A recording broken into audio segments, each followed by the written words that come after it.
Assalamualaikum warahmatullahi wabarakatuh. Bismillahirrahmanirrahim. Alhamdulillahirabbil alamin. Wa afdhalus sholati wa atamu taslimi ala sayyidina wa maulana Muhammadin khatamil anbiya'i wal mursalin wa ala alihi wa sahbihi ajma'in. Rabbi shrah li sadri wa yassir li amri wahlul 'uqdatam min lisani yafqahu qawli. Wala haula wala quwwata illa billahil aliyil azim. Amma ba'd. Kalau dari tema yang dikemukakan tadi oleh Ustaz Hamdi, saya replikannya ini buka Al-Quran, dan di awal-awal surat Al-Baqarah itu ada menciri khaskan orang-orang al-muttaqin, orang-orang yang bertakwa. Dan salah satu tujuan kita ini mulai puasa tadi, karena puasa itu mulai subuh sampai maghrib, kita baru saja mulai puasa ini, itu memang tujuannya adalah la'allakum tattaqun, agar kalian bertakwa. Nah, yang menarik Bapak-bapak, saudara-saudara, ibu sekalian, di situ Allah katakan bahwa orang puasa itu salah satu tujuan adalah tattaqun, orang yang bertakwa. Dan orang bertakwa itu ciri-cirinya banyak dalam Al-Quran. Tapi dalam kesempatan ini saya sebutkan satu saja yang korelasinya nanti, yang mungkin tentang masalah tema yang dikemukakan tadi, yaitu adanya kepedulian sosial, kemudian mempererat hubungan sesama umat Islam. Yaitu salah satu ciri, ya, bukan satu-satunya ini, salah satu ciri orang yang bertakwa, kata Allah, wa mimma razaqnahum yunfiqun. Sekali lagi, ini ada di awal-awal surat Al-Baqarah, dan ini kita biasa baca dan kita sudah hafal. Yang menariknya Allah katakan wa mimma razaqnahum yunfiqun, orang yang mau mengeluarkan infak. Itu ciri orang muttaqin, ciri orang yang bertakwa. Kalau kata-kata infak itu bisa nanti kita masukkan orang mengeluarkan harta wajib, dan ada ketentuan jumlahnya, itu namanya zakat. Ada lagi orang wajib mengeluarkan harta wajib, ya, tanda kutipnya wajib, tapi enggak ada ketentuan jumlahnya, itu namanya infak. Dan ada lagi mengeluarkan harta enggak wajib dan tentu enggak ada ketentuan jumlahnya, itu namanya sedekah. Maka ayat ini korelasinya itu ketika orang mengeluarkan harta tiga model tadi, yaitu dari mulai zakat, infak, dan sedekah, itu salah satu ciri orang muttaqin. Dan orang muttaqin itulah salah satu tujuan ketika kita melakukan ibadah puasa. Bapak-bapak, saudara-saudara, ibu sekalian, dari tiga harta yang dikeluarkan ini sangat melekat, dari tiga. Padahal harta yang dikeluarkan itu banyak modelnya. Ada wakaf, ada hadiah, ada hibah, banyak banget kalau dalam hukum fikih, ya.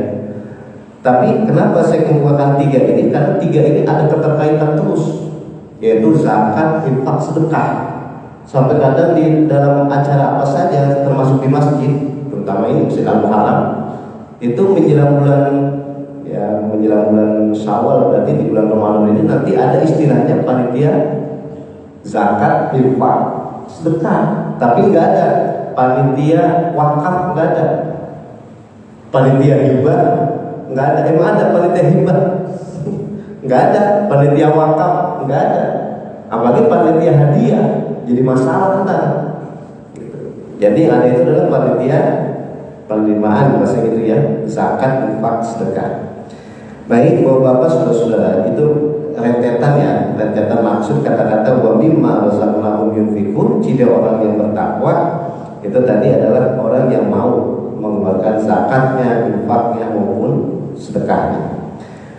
Kenapa di dalam Al-Quran ini ada ciri orang muttaqin, orang yang mengeluarkan harta? Sebab begini, bapak-bapak, saudara-saudara sekalian, kita ini hukum alamnya, kausalitasnya, kita tidak bisa hidup sendiri. Itu judulnya gitu. Kita di dunia nggak bisa hidup sendiri, bahkan tinggal sendiri. kita pasti berinteraksi, kita pasti hidup, ya saya menyebutnya entah berkawan, ya, entah bertetangga, itu udah resiko hidup. Makanya ada istilah orang tua punya anak, ada seorang suami punya istri, kebalikan, seorang istri punya suami, ya, punya tetangga dan sebagainya. Karena kita berinteraksi inilah, karena kita berhubungan dengan orang lain, maka ketika kita melakukan ibadah kepada Allah Subhanahu wa Ta'ala, juga jangan lupa kita disuruh berbuat baik kepada orang yang ada sekeliling kita. Jadi hebatnya di situ. Kita ibadah total kepada Allah, tapi dalam waktu bersamaan mutu ibadah kita itu bagaimana kita bergaul dengan masyarakat. Ini saya contohnya begini. Maka di dalam fikih ada orang melakukan dan rajin, saya bilang bukan melakukan yang rajin. Ada orang rajin puasa sunnah. Kalau kemarin dalam khutbah yang saya contohin adalah masalah seorang sahabat yang puasa sunnah. Sekarang saya contohin ini. Ada orang rajin puasa sunnah, entah hari Senin atau hari Kamis atau dua-duanya. Puasa sunnah hari Senin rajin, puasa sunnah hari Kamis juga rajin. Tapi tidak ada kebaikan dalam bentuk harta kepada orang lain. Artinya tidak mengeluarkan harta tadi. Tapi kalau puasa sunnah rajin banget. Tapi kalau memberikan harta kepada orang lain, enggak. Bahasa saya itu enggak mau. Jadi kalau puasa sunnah rajin, tapi kalau mengeluarkan harta ke orang lain enggak mau. Dibandingin, ini pakai bahasa Betawi aja nih. Dibandingin orang yang mau memberi hartanya kepada orang lain, entah untuk zakat, infak atau sedekah. Jadi ginilah, dia punya harta sedikit atau banyak, diberikan kepada tetangganya, diberikan kepada saudaranya, diberikan kepada temannya, tapi dia nggak puasa sunnah. Kan kontras, kebalikan. Yang satu rajin banget puasa sunnah, tapi nggak mengeluarkan harta.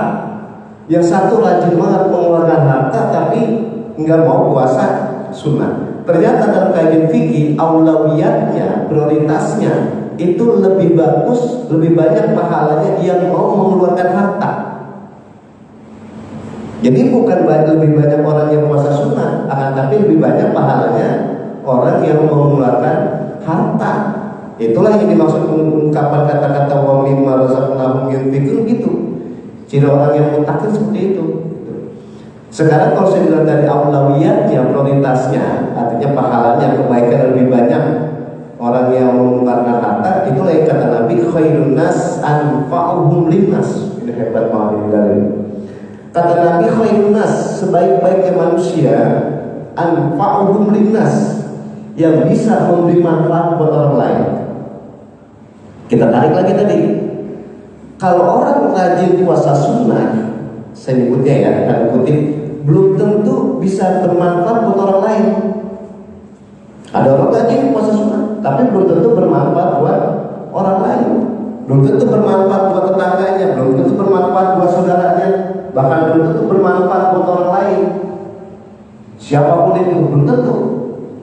Tapi ketika dia mengeluarkan harta saja, baru mengeluarkan harta, itu udah dianggap hebat. Ini bapak-bapak, saudara-saudara, ibu sekalian.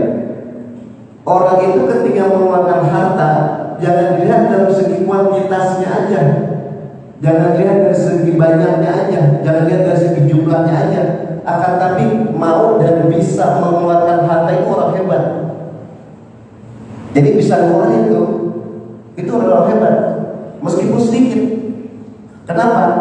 Justru ketika dia mau dan bisa mengeluarkan harta meskipun sedikit, itu berarti dia menjadi pengatur harta, bukan diperbudak oleh harta. Maka ada istilah orang yang wajib mengeluarkan zakat kemudian dia nggak keluarin, berarti dia diperbudak oleh harta. Orang yang wajib mengeluarkan infak, dia tidak keluarkan infaknya, berarti diperbudak harta. Jadi balik, malah harta memperbudak dia, bukan dia mengatur, atau bahasa kasarnya memperbudak harta.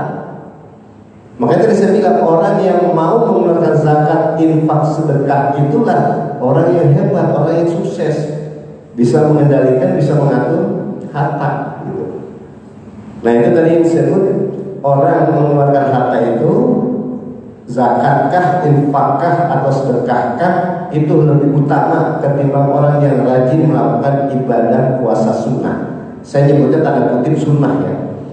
Jangan dibandingkan dengan puasa Ramadan. Kalau puasa Ramadan udah wajib, jadi mojo orang kena orang, mau nggak mau, gitu ya. Nah, jadi yang disebut namanya bapak-bapak, saudara-saudara sekalian.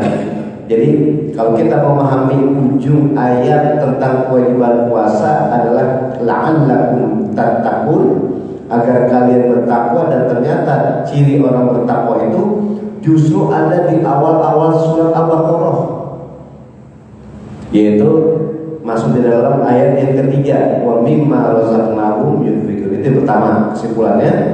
Berarti orang muttaqin, salah satu tujuan puasa itu adalah cirinya orang yang mau mengeluarkan infak. Yang kedua kesimpulannya, orang yang mau mengeluarkan harta itu baik zakat, infak maupun sedekah, itu kalau dari segi pahala dan kebaikannya, kemanfaatannya itu lebih utama ketimbang orang yang rajin melakukan ibadah sunnah. Apapun ibadah sunnah itu.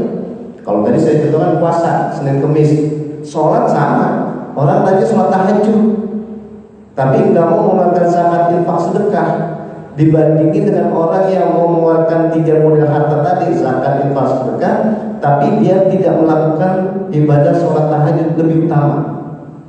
Itu jadi disebut namanya, pokoknya ibadah sunnah apa saja, bila dibandingkan dengan orang yang mau mengeluarkan 3 model harta, itu lebih utama orang yang mau mengeluarkan 3 harta. Nah, itu kesimpulan kedua. Yang ketiga, yang terakhir ini, dalam bahasa di sini itu yunfikun diartikan memberi nafkah. Ini menarik banget ini bapak-bapak, saudara-saudara sekalian. Yunfikun itu memberi nafkah. Apa artinya? Dari ayat ini kita disemangatin, kita dimotivasiin. Jadi jangan kita menunggu status untuk menjadi orang yang berhak menerima zakat doang. Bisa tambahin doang nih. Jadi kita enggak diajari, kita enggak dibimbing untuk menjadi orang yang berhak menerima zakat doang. Akan tetapi kita dibimbing untuk menjadi orang yang mau mengeluarkan zakat gitu. Kita dibimbing jangan menjadi orang yang mengharapkan pemberian infak doang. Jadi jangan ngarepin penerima aja maksudnya. Kita dibimbing untuk menjadi orang yang mau mengeluarkan infak. Makanya lafaznya yunfikun. Sama, kita enggak dibimbing untuk menjadi orang yang menerima sedekah aja. Akan tapi kita dibimbing, dimotivasi menjadi orang yang mau mengeluarkan sedekah. Jadi bukannya yang pasif kita, justru yang aktif. Makanya ada think and think kan gitu. Di dalam bahasa Arab ada namanya al-akhdhu wal ata'. Kita jangan melulu, jangan terus-terusan ngarepin orang kasih zakat gitu. Jangan melulu menjadi orang yang ngarepin orang kasih infak. Jangan melulu menjadi orang yang pengen dikasih sedekah aja. Itu namanya apa istilahnya? Pasif. Enggak berkembang, enggak tertabur. Malah dibalik kita menjadi orang yang mau mengeluarkan zakat, menjadi orang yang mau mengeluarkan infak, menjadi orang yang mau mengeluarkan sedekah. Jadi kita yang aktif, yunfikun itu maksudnya begitu. Makanya bapak-bapak, saudara-saudari sekalian, ini tadi saya bilang yang terakhir ini, padahal sih banyak ya kesimpulannya, saya sebutkan 3 kali kesimpulan dari wa mimma razaqnahum yunfikun, memberi nafkah. Nah ini beda lagi kajian masalah harta yang dikeluarkan itu dalam bentuk ya takwakal, hibah, hadiah, itu beda lagi. Tapi yang penting 3 model harta yang dikeluarkan ini ada kaitan yang sangat erat. Ya, tapi kalau dengan wakaf ada beda, hadiah beda, apalagi masalah hibah. Baik bapak-bapak, saudara-saudara, ini ayat yang tadi saya bilang berkaitan tentang ciri-ciri orang muttaqin, dan memang kita puasa yang aktual. Nah, kita puasa untuk menjadi orang yang muttaqin. Makanya kata Allah, la'allakum tattaqun. Bapak-bapak, saudara-saudara, jadi intinya ketika kita berislam, kita tidak cukup menjadi orang baik untuk pribadi aja, akan tapi kita dibimbing untuk menjadi orang baik dan bisa berbuat baik. Itulah saya ulang dari bahasa Nabi, khairun nas anfa'uhum linnas. Nah, Kelanjutannya sesuai dengan tema saya tulis ini. Itu kalau orang kaya yang wajib ngeluarin zakat, kemudian dia konsekuen tanggung jawab mau mengeluarkan zakat, maka orang Islam yang miskin, orang Islam yang fakir itu akan terjaga insya Allah keimanannya. Saya ucap itu tadi. Orang Islam yang miskin, orang Islam yang fakir itu kalau memang hartanya sangat-sangat sedikit atau bahasanya sangat rendah atau sangat membutuhkan harta, tapi orang-orang kaya yang wajib mengeluarkan zakat kalau dia konsekuen aja kan mengeluarkan zakat, itu orang Islam yang miskin itu akan terawat dan itu akan memperkuat ukhuwah Islamiyah. Nah, kenapa saya bilang zakat? Kalau orang kaya wajib mengeluarkan zakat kemudian dia keluarkan zakatnya, maka orang-orang miskin yang beragama Islam itu akan terawat, akan terjaga keimanannya. Sehingga bahasa saya tadi saya nyebutin dan contohkan zakat. Kenapa? Sebab harta zakat itu wajib dikeluarkan dan yang diberikan itu hanya orang Islam. Makanya zakat nggak boleh diberikan kepada orang Muslim. Kalau pakai bahasa Betawi, zakat itu kudu buat orang Islam. Tapi kalau masalah sedekah boleh diberikan kepada non Muslim. Nah berarti bahasa saya ini ada harta yang dikeluarkan itu orang yang lempengan-lempengannya ada. Ada harta kita keluarkan buat orang Islam aja. Tapi ada harta boleh kita keluarkan buat non Muslim. Apa contohnya? Ini akuan nih bapak-bapak, saudara-saudara, ibu-ibu ya, di daerah Jawa Tengah lagi ada banjir itu di Demak, masya Allah. Ini ya di daerah lain juga, cuman yang populer kan sekarang di Demak itu. Itu mereka ketika ada musibah banjir atau mungkin kemarin-kemarin banyaklah musibah-musibah, itu ketika kita ingin mengeluarkan harta sedekah, itu yang kita sedekahkan bukan orang Islam aja, non Muslim pun kita kasih. Kalau lagi kena musibah, jangan ketika lagi mau sedekah kita tanya itu agama kamu apa. Kalau agama Islam saya kasih, kalau agama non Islam kita nggak kasih, nggak boleh. Itu akan hilang ukhuwah basyariahnya. Kalau begitu cara nanti akan hilang persaudaraan kemanusiaan. Agama Islam maupun agama non Islam itu saudara kita. Ketika lagi kena musibah kita kasih. Tapi harta yang kita kasih jangan zakat. Kalau zakat buat orang Islam aja, tapi kalau sedekah jadi udah sopolewo siapa aja, apalagi orang yang kena musibah. Nah, jadi bahasa saya tadi ini kita proporsional, mengeluarkan harta itu proporsional. Ada harta buat orang Islam aja, ada harta boleh buat orang Islam, dan ada juga harta kita keluarkan boleh untuk non Muslim. Itulah akan terjadi adanya kekuatan persaudaraan sesama umat Islam dan akan terjadi kekuatan persaudaraan sesama umat manusia. Makanya Islam itu tidak mengajarkan adanya perselisihan, percekcokan terus menerus baik kepada umat Islam maupun kepada non Islam. Kan Islam dan bukan Islam itu hanya faktor keyakinan aja, keagamaan. Tapi kalau masalah basyariahnya, masalah insaniahnya, nah itu kita melekat ya. Baik bapak-bapak, saudara-saudari sekalian, itu rentetan yang saya ungkapkan bahwa salah satu cara ya, salah satu trik biar kita ini menjadi orang-orang muttaqin gitu. Biar kita sebetulnya kita husnuzon ini, positive thinking. Biar kita menjadi orang muttaqin, kita amalkan ayat ini yang berkaitan ciri orang muttaqin adalah wa mimma razaqnahum yunfikun, yang mau mengeluarkan hartanya. Termasuk Suami memberi pada istri itu namanya infak. Bapak memberi pada anak juga namanya infak. Nah itulah yang kaitan kemudian ada zakat, ada infak, ada sedekah. Kenapa sih bilang tadi zakat sama infak sangat erat kaitannya? Begini maksudnya. Orang yang hartanya banyak yang wajib mengeluarkan zakat, itu ketika dia keluarkan zakat, orang yang menerima zakat itu enggak boleh orang yang wajib dinafkahi. Makanya sebenarnya apa ini satu dengan yang lain terkait sangat erat. Contoh, ada seorang bapak punya istri, punya anak, gitu kan. Dia hartanya banyak, wajib dikeluarkan zakatnya. Maka ngeluarin zakat itu diberikan jangan kepada istri dan anaknya, Dia berikan kepada siapa? Kepada orang lain. Istri dan anaknya itu wajib dia kasih nafkah, kasih nafkah atau wajib dia berikan nafkah. Jadi zakat itu dia diberikan kepada anak dan istrinya, akan tapi diberikan kepada orang lain. Lah kalau zakat dia wajib mengeluarkan zakat diberikan kepada anak dan istrinya aja, berarti yang bahagia terus-terusan, yang sukses terus-terusan dia doang sekeluarga.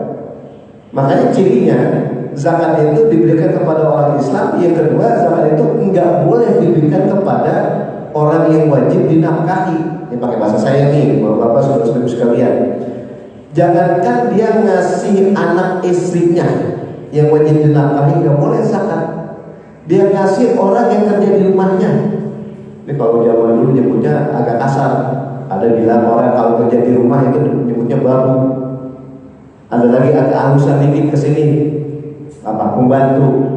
Nah lebih halus lagi ke sini nyebutnya apa? ART, asisten rumah tangga. Ternyata asisten itu bukan dosen doang ya.